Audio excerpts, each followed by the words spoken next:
that. It's a Jurasic maneuver. It's the technical term. It potentiates the spinal cord. If you ever want to sound important, use the word potentiate. And you'll see typically that reflex will get bigger. My main concern, my main concern is asymmetry. So if she's a little hypo, or a little bit hyper, it doesn't really matter. Sometimes you'll see a little hyper knee jerk and a little hypo here. I'm not grading 3 pluses and 1 pluses. Those are all 2 pluses. Right? They're symmetrical. I'm not worried about that. If I have to do a Jurasic, but I still elicit them fine, it's still a 2 plus to me. A 1 plus is really safe for that guy that I reflex here and I get a nice brisk one, and here is really significantly lower. And when I do that, it's repeatable. Every time I do it, it's good here, and it's absent here, or it's very low. Then it's like, wow, okay, so but when you start doing this, you'll start finding people that are a little bit on the low side and people that are a little bit on the high side all the time, and you'll start diagnosing everybody with some type of neurological problem that doesn't exist, okay?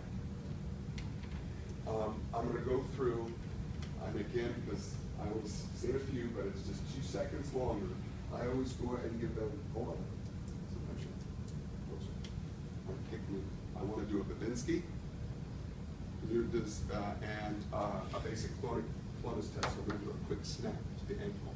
So what am I looking for if I see a Babinski or a clonus? What do I think?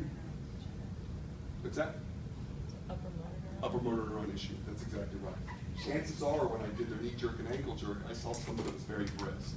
So that already sets me up. When I see something, the knees flying out at me, and then I go do a Babinski, okay? And especially if I take them and do this, and I get a 1, 2, 3 beat clonus back to me. How high level up? We're talking CNS. Where does the CNS to peripheral nervous system and lumbar spine change? Anybody remember? Remember their anatomy? I know I'm making you think in the morning. I'm sorry. Central nervous system, spinal cord ends where? I know you know this. Ends around T12, right? So if somebody has an injury around L5, are you going to see upper motor neuron stuff? On L5, are you going to see upper motor neuron stuff at L5? No. It's going to be hyporeflexive. So if you're seeing something that's hyperreflexive, or you're seeing abnormal reflexes, that's thoracic spine and above. Okay? So we can see one young lady that, was treated by another therapist, and this wasn't done, and was treated for a while. Came in, ran a neuro exam, because whenever I'm asked to see a patient, I'll come in and do a quick neuro exam.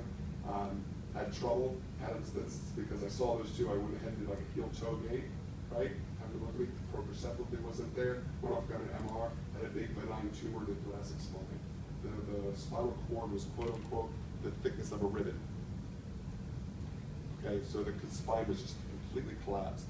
It's amazing that the cord was working that well. She wasn't urinating herself, wasn't numb, but was just hyperreflexive and had back pain. So just do these. Just do them real quick. It takes you, like I said, it's a minute and a half. And for that one person in 1,000, you caught it. Okay.